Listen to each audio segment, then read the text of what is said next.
Halo, selamat pagi semuanya. Assalamualaikum warahmatullahi wabarakatuh. Bismillahirrahmanirrahim. Kita bertemu lagi.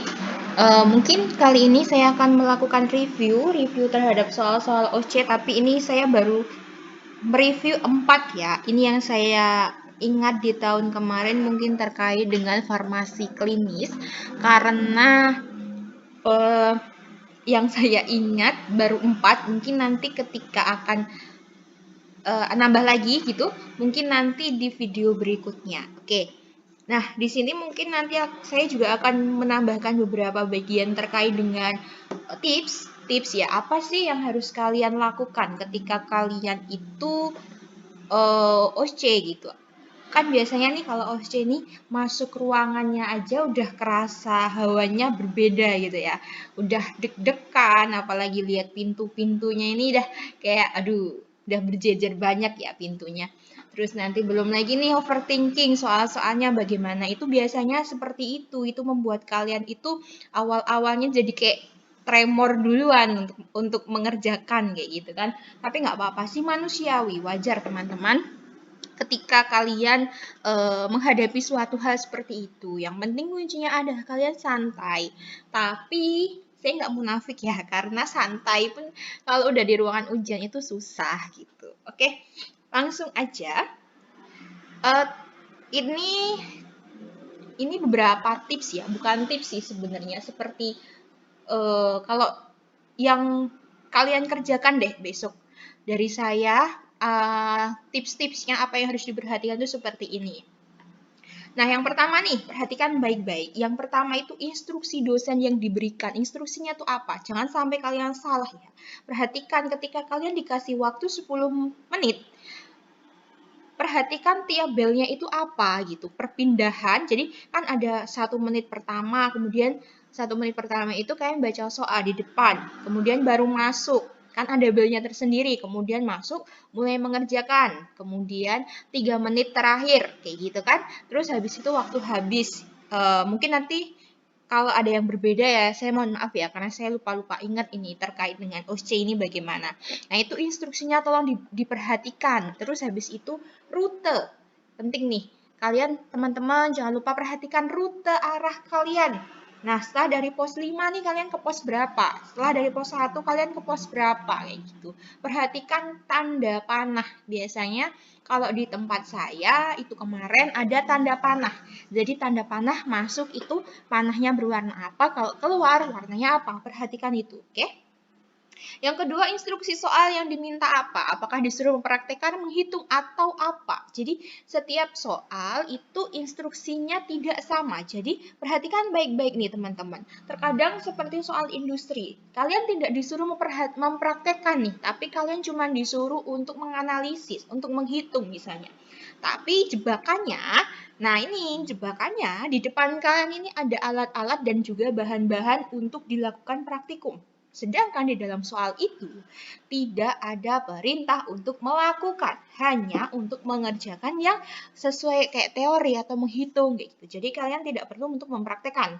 Jebakannya banyak ada gitu. Makanya untuk melakukan analisis soal itu harus teliti gitu. Terus yang ketiga, screening. Screening tempat. Kamu tuh berada di mana latarnya?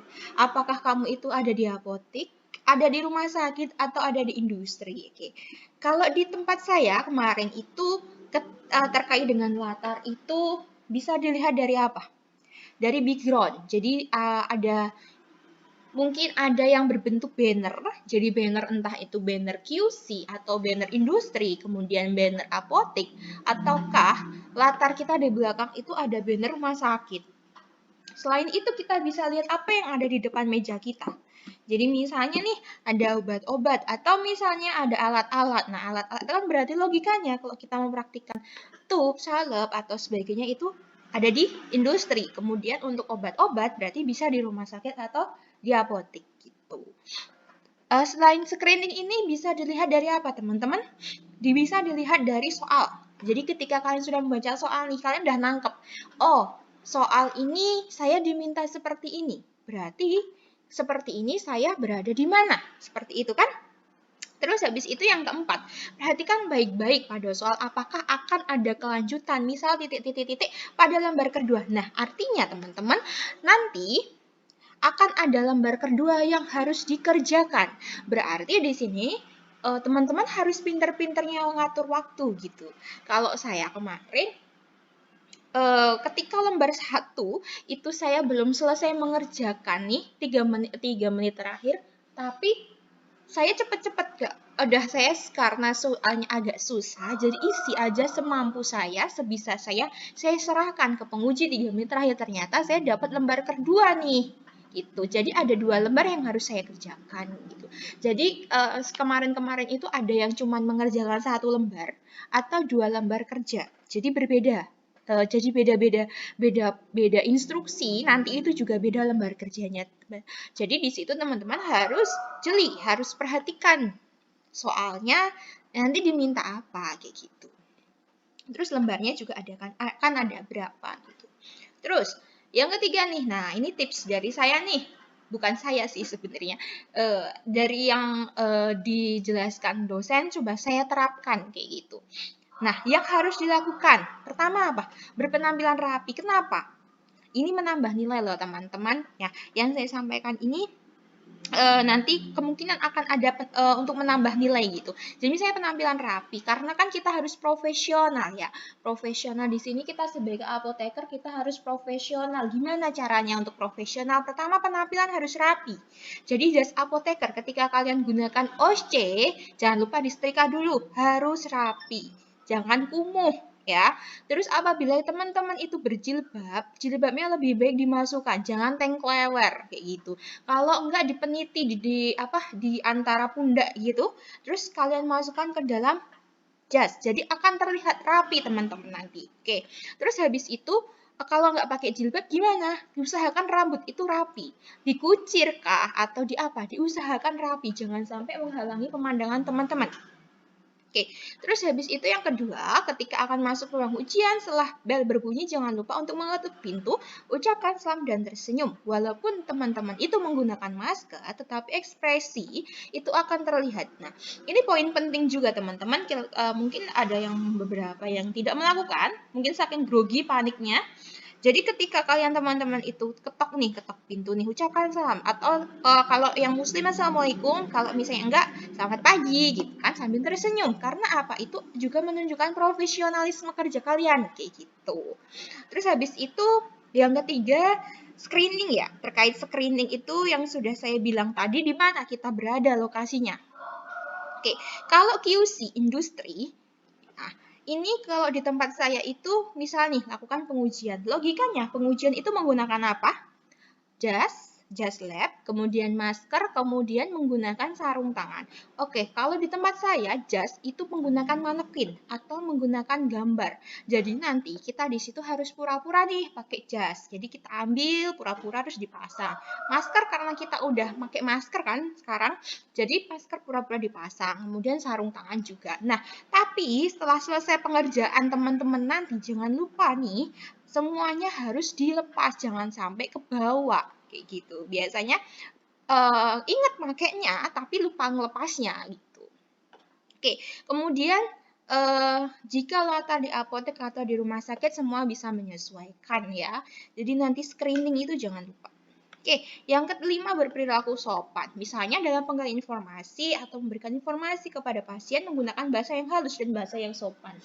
Jadi misalnya nih kalian menjelaskan terkait dengan pasien, misalnya penggunaan penggunaan supo misalnya. Misal ya ini teman-teman. Ketika penggunaan supo kan masuknya ke bagian dubur. Jadi teman-teman gunakan bahasa yang halus dan sopan, jangan sampai menggunakan bahasa yang tidak mengenakan. Nah, itu nanti akan berpengaruh juga terhadap kinerja atau profesionalisme teman-teman. Oke, terus ketika di depan itu terdapat literatur apapun, jangan lupa untuk dibuka. Misalnya nih, ada kasus swamedikasi atau kasus bukan swamed deh, boleh swamed atau kasus nih yang industri sering banyak adalah literaturnya FI. Walaupun teman-teman udah hafal nih, ngelotok di luar kepala ya, Tapi usahakan tetap bukalah literatur itu, walaupun teman-teman buka melihat nih memastikan aja apa yang harus teman-teman pastikan. Bener nggak sih nih, misalnya nih pengujian salep, aku salep ambil 10 dulu, terus habis itu syaratnya seperti ini, bener nggak? Cek aja gitu, walaupun teman-teman tuh udah hafal, ngotok di luar kepala, tapi usahakan tetap dibuka supaya apa? Nilai kalian akan bertambah gitu. Terus habis itu, mana? 7 ya, ketika akan meninggalkan ruangan ujian, jangan lupa meja dirapikan, semua dikembalikan di tempat semula. Oke, ini ketika kalian praktik ya. Jadi jangan lupa ketika udah hampir habis nih. Ketika kalian udah 3 menit terakhir ini, bel 3 menit terakhir ini kalian harus bisa mengira-ngira nih. Karena kalian harus membereskan semuanya. Balikin lagi, misalnya literatur disusun lagi seperti tadi. Atau misalnya timbangan, bersihkan lagi, kayak gitu. Alat-alat bersihkan lagi, kayak gitu ya. Jangan sampai meninggalkan tempat kalian bekerja itu dengan kotor. Karena itu juga akan mempengaruhi nilai. Setelah itu nih, yang 8, ucapkan terima kasih dan salam kepada penguji ketika akan keluar ujian. Sebenarnya ini suatu hal yang menurut saya itu simple. Tapi banyak orang yang nggak menyadari untuk tidak melakukan. Karena kembali lagi kita harus bersikap seperti apa? Kita harus profesionalisme, kita harus sopan santun. Makanya apa? Kita harus ya setidaknya senyum, salam sapa kayak gitu kan? Itu wajar kayak gitu. Maksudnya tetap lakukan aja gitu. Ya walaupun nanti kalian nggak bisa mengerjakan kan, nggak bisa mengerjakan soal di dalam itu, tapi keluar usahakan kalian harus senyum gitu ya, senyum pura-pura bahagia bisa mengerjakan soal. Oke, itu ya tips beberapa. Mungkin kalau ada yang salah atau keliru, mohon dimaafkan. Oke, sekarang kita masuk contoh soal. Ini yang saya bikin adalah soal-soal terkait dengan soal-soal klinis. Dan cuma 4. Karena saya ingatnya cuma 4. Sebenarnya ada, cuma nanti mungkin saya akan bikin part yang berbeda. Ya, karena saya harus mencari literatur atau memastikan apa yang saya sampaikan ini tuh benar gitu. Jangan sampai ada sih boleh keliru, tapi jangan sampai terlalu keliru seperti itu. Biar teman-teman nanti ketika belajar juga nggak bingung. Oke ya, lanjut ke contoh soal yang pertama. Ini terkait dengan konseling. Oke, konseling penggunaan pil KB. Jadi pasiennya itu datang membawa resep berisi pil KB. Nah, saya nggak sebut merek nih ya, teman-teman. Pil KB lah, intinya pil KB itu isinya 28 pil. Dan kita diminta untuk menyerahkan obat kepada pasien sesuai instruksi.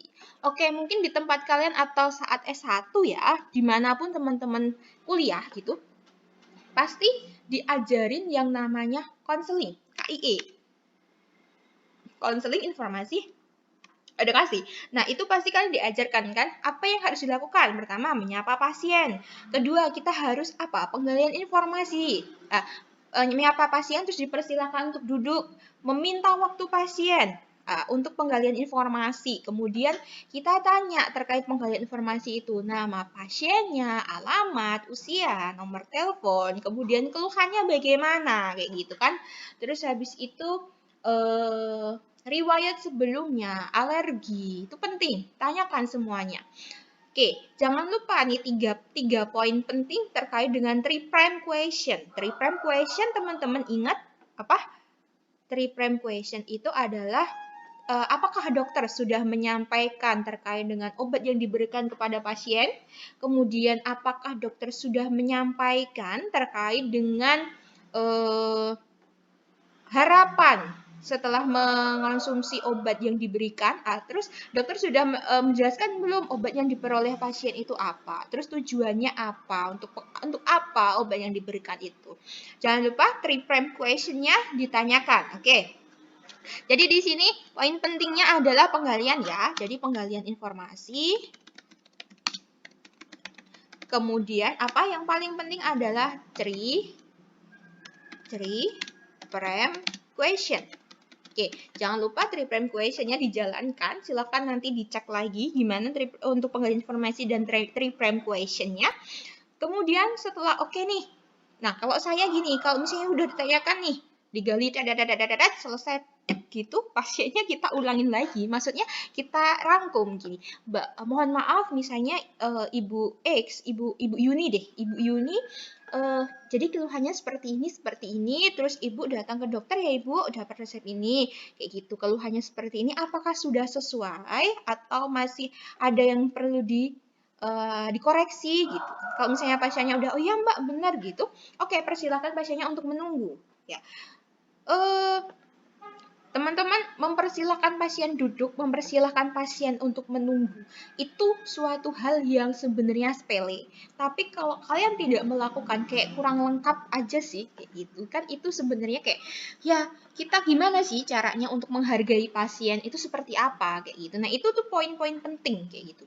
Oke, tadi apa ya, sampai mempersilahkan pasien. Oke, ketika sudah datang, sudah siap nih, kamu di depan pasien. Nah, bisa juga ini, ketika konseling, itu nanti pasiennya akan duduk kembali seperti semula. Misalnya tadi awalnya di pojokan. Terus ketika menyerahkan resep ke kalian, itu ada di depan kalian. Tetapi kalian suruh menunggu, nih, suruh nunggu ketika kalian itu nyiapin, pasiennya nih bisa balik ke depan, ke pojokan lagi. Atau bisa pasiennya itu masih duduk di depan.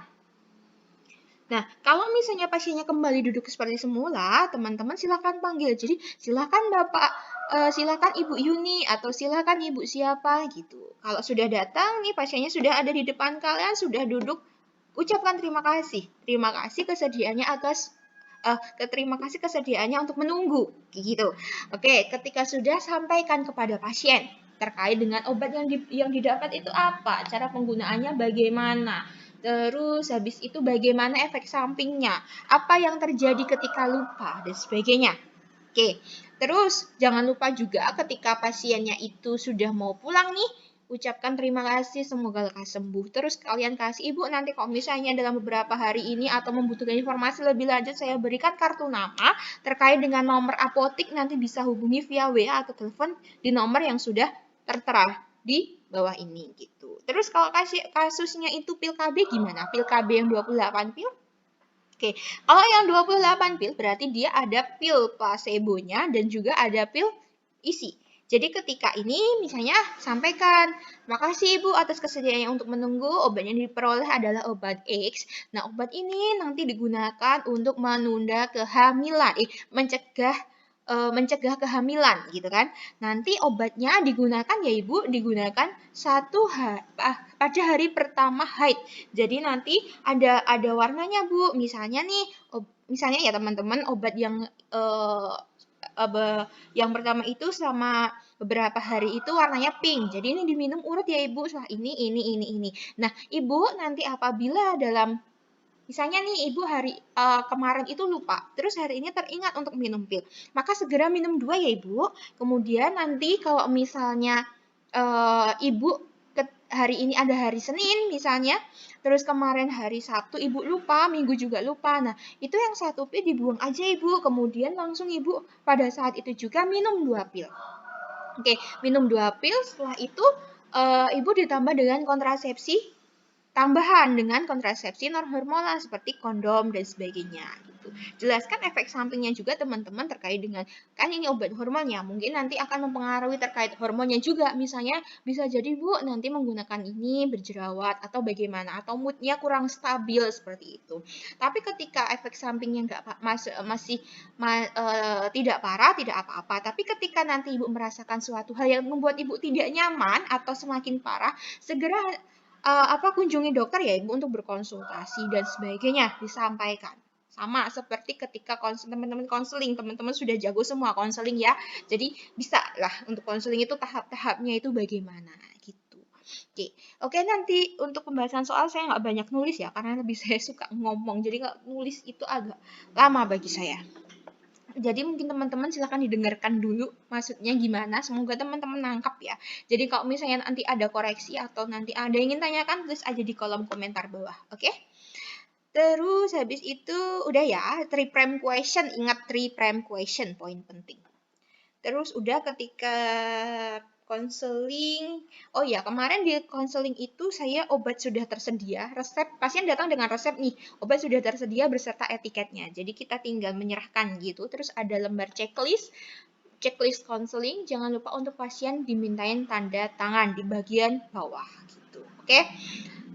Gitu untuk konseling. Konseling itu nanti macam-macam terkait dengan pil KB bisa, penggunaan insulin bisa, terus inhaler bisa, penggunaan vaginal dose bisa, terus penggunaan yang lainnya bisa. Ini semua bisa terjadi kemungkinan. Jadi konseling itu apa yang harus diperhatikan ya? Yang harus diperhatikan adalah susunan kamu melakukan konseling itu apa. Yang kedua adalah cara penggunaan obat yang pada resep itu bagaimana. Misalnya nih inhaler, kamu harus menguasai inhaler itu bagaimana. Gitu. Terus habis itu yang kedua ya teman-teman, kasus swamedikasi, kasus pasien nyeri high disertai dengan pusing. Jadi obat-obat yang tersedia nanti ada piroxicam, ada asamefenamat, ada ibuprofen yang 200. Swamedikasi susunannya sama ya kayak konseling tadi. Cuman di sini swamedikasi yang ingin saya tekankan teman-teman adalah obat-obat yang dapat diberikan ketika swamed, berikanlah obat yang berlogo biru atau hijau. Jadi lebih aman adalah gunakan obat-obat yang obat bebas atau obat bebas terbatas karena secara istilah swamed itu adalah pengobatan sendiri. Jadi gunakan obat-obat yang dia itu obat-obat bebas atau obat bebas terbatas. Oke. Terus pasiennya itu datang teman-teman. Kasusnya itu pasien datang nyeri haid nih, pusing, ekspresinya juga pusing gitu, nyeri gitu. Nanti orangnya itu tuh mendalami, menghayati banget lah apa yang dia perankan gitu kan. Nah, itu kalian lakukan penggalian seperti urutan yang konseling tadi, menanyakan nama, alamat, keluhan, alergi, sebagainya, sampai selesai. Jangan lupa. Oke, nanti dulu. Oke, kita lanjut. Oke, lanjut ya. Berarti yang perlu diperhatikan lagi adalah obat-obat berikut yang 3 macam yang saya sebutkan tadi. Manakah yang termasuk obat yang bisa dilakukan swamed? Oke, kalau ibuprofen itu ketika 200 dia logonya yang obat bebas terbatas. Kemudian kalau yang 400 dia udah termasuk obat keras. 3 obat ini kategorinya NSAID semua, bisa untuk meredakan nyeri. Nah, tapi untuk Asmef dan piroxicam dia itu obatnya obat keras, logonya K. Nah, tapi ini tuh obat-obat golongan OA. Oke, OA, tapi kasusnya di sini swamed. Nah, kalau saya itu pilih aja obat yang dia itu tuh bisa diserahkan tanpa resep dokter. Atau yang gampangannya pilih aja sih obat yang bebas atau obat bebas terbatas kayak gitu. Nah, di sini pilihannya yang bisa dikasihkan adalah ibuprofen. Nah, bisa jadi teman-teman nanti di depan kalian itu ada literatur terkait dengan obat-obat bebas terbatas mungkin, atau bukan literaturnya mungkin daftar, atau kalau pernah saya itu dapat soal latihan gitu, daftar obat UWA ya ada sih daftar obat UWA, tapi kasusnya ini kan swamed nih, jadi lebih aman gunakan aja obat dengan logo yang bebas atau bebas terbatas kayak gitu. Terus mungkin nanti ada literaturnya ISO atau MIMS. Nah, ketika literaturnya ISO atau MIMS, jangan lupa teman-teman untuk membuka. Ya, ketika literaturnya, ini ya, poin pentingnya jangan lupa lihat literatur. Terkait dengan apa teman-teman? Cara penggunaannya. Cara penggunaan, kemudian efek samping. Ya, indikasinya dicek lagi, benar apa salah. Indikasi, benar nggak sih obat ini untuk mengurangi ini gitu. Itu. Terus, jangan lupa literatur. Oh ya, perhatikan obat-obat yang diserahkan itu adalah obat untuk swamed. Ini aja deh. Nah, untuk swamed, jadi obat yang bebas atau bebas terbatas. Ini teman-teman, saya membuat konten ini maksudnya apa yang saya sampaikan menurut saya ya. Kalau menurut saya seperti ini kayak gitu. Nanti mungkin dari teman-teman akan mendapatkan sumber yang lain, entah itu dari dosen kalian atau dari sumber-sumber lain. Nanti harusnya kayak gini ya. Monggo kayak gitu. Kalau dari saya seperti ini kayak gitu. Oke, ketika kalian sudah mendapatkan nih indikasinya, cara penggunaan efek samping sudah teman-teman sudah dapatkan, maka langsung kalian sampaikan ke pasien, sama seperti konseling tadi. Bedanya ketika swamed itu tidak ada 3 prime question. Jadi langsung sampaikan aja setelah penggalian. Ya. Oke, lanjut lagi. Oke, itu tadi ya, teman-teman. Jangan lupa untuk diserahkan, jelaskan indikasinya, cara penggunaannya, efek sampingnya, indikasinya udah jelaskan, terus penyimpanannya bagaimana, terus terjadi efek samping itu kita harus bagaimana, itu disampaikan ya. Terus habis itu jangan lupa untuk ucapkan terima kasih kepada pasien, semoga lekas sembuh. Gitu. Oke, kalau kasus Muhammad itu kalau saya kuncinya adalah berikan obat-obat yang sesuai, karena kasusnya Muhammad dikasih obat-obat yang saya katakan tadi kayak obat-obat golongan bebas atau bebas terbatas. Oke, lanjut. Kasus terdapat asam salisilat dan clodermaoin. Apa yang terjadi dan solusinya bagaimana? Ini ada literatur teman-teman kemarin itu terkait dengan apa namanya itu tuh, uraian monografinya kayak gitu. Terus habis itu apa namanya, di depan itu banyak literatur. Jangan lupa teman-teman untuk membuka gitu ya. Terkait dengan yang jelas apa? Kalau pasien dapat resep seperti itu terkait dengan stabilitasnya jelas. Karena apa? Karena resepnya itu nanti minta dicampur. Ya. Apa namanya?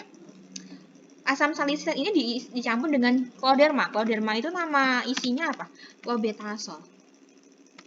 Nah, itu nanti ketika dicampur nih teman-teman, gimana gitu? Stabil apa enggak gitu. Kalau kemarin ini saya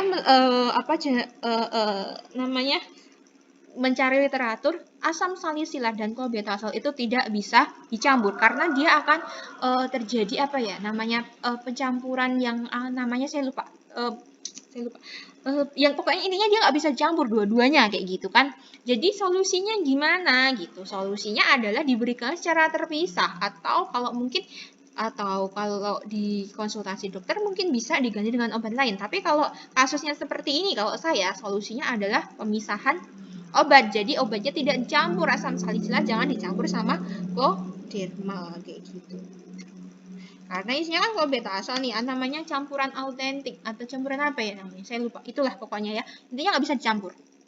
Jadi kalau saya, jawaban dari saya nih, tidak dilakukan pencampuran atau dia itu diberikan secara terpisah gitu. Jadi dia tidak bisa dicampur, namanya terjadi apa ya? Satu lupa teman-teman, sorry saya lupa. Ini nggak bisa dicampur, nanti cek lagi ya. Oke, terus selanjutnya adalah penerimaan barang di apotek. Soalnya ada espetrosis, harus 1 blok hidrokortison 2 salep 2 tub. Oke, di sini kuncinya apa teman-teman? Ketika kalian itu menerima barang itu pastikan barang sesuai dengan SP dan faktur. Oke, pastikan SP sesuai dengan faktur. Yang perlu diperhatikan lagi adalah pastikan batch, kemudian batch ED barangnya itu sesuai semua gitu. Sesuai, pastikan. Jangan lupa batch-nya itu biasanya nih jebakannya apa? Batch-nya itu dibuat 1 huruf atau 1 angka berbeda. Jadi dibuat salahnya di situ gitu. Terus pastikan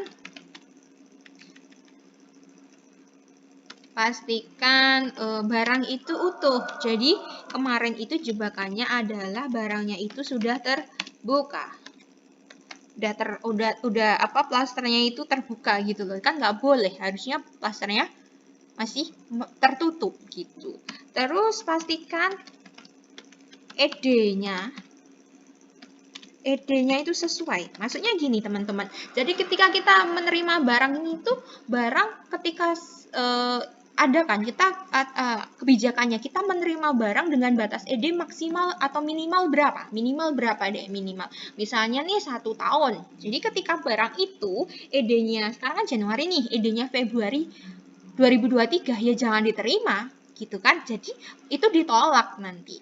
Nah, nanti di kasus ini kalau saya kemarin itu espetrosisnya itu batch-nya tidak sesuai. Kalau saya nggak salah espetrosis batch-nya nggak sesuai, salah 1 huruf, kemudian allopurinol terbuka boxnya terbuka satu. Jadi terbuka apa namanya?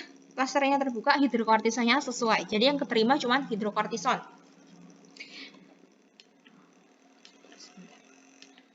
Nah, jadi pastikan itu. Setelah itu, nah nanti setelah ini tuh di lembar pertama teman-teman kalian tuh disuruh kayak ya tanda tangan barang datang gitu loh, yang penerimaan barang gitu. Nah yang kedua nanti adalah ada surat retur, bukan retur, kayak pengembalian gitu, pengembalian yang nggak sesuai itu apa. Jadi kalian tulis nanti SP proses, kenapa dia tuh nggak sesuai, batch tidak sesuai misalnya.